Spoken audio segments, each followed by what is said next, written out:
Hello everyone, my name is Steve Samuel from Design Visionaries, and today I'd like to show you replace face.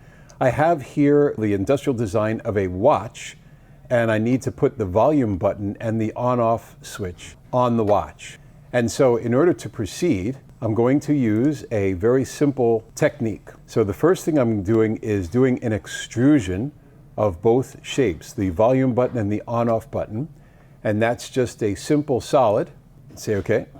Then the next thing is I want the buttons to be shaped just like the outside of the shape with a 0.01 offset and a little space around the button. So the very first thing I'm going to do is a replace face command. And so what you do is you go to replace face, you select the face that you're replacing, and then you select the faces that you're replacing with. But I'm going to select single face because I want to select this face, this one, and this one.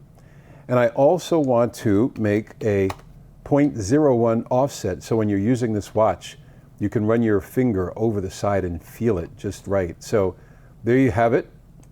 I now have this solid with this face with a 0.01 offset superimposed. So the replace face is great because you could use it with a 0 offset, or you can give it this offset. So cool.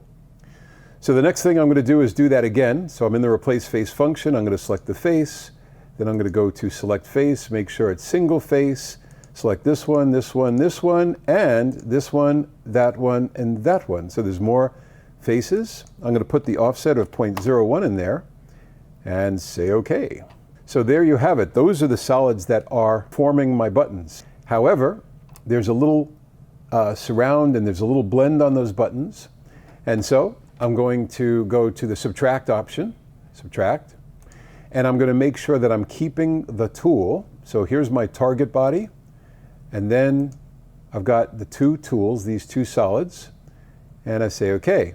So now I've made indentations in the watch, and I'm going to hide with my Control B command.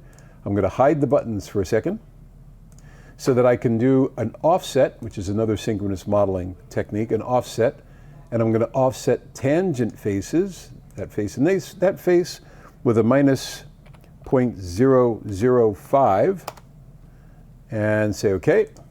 And I'm also going to put a very small chamfer, 0.002, around the edge, 0.004.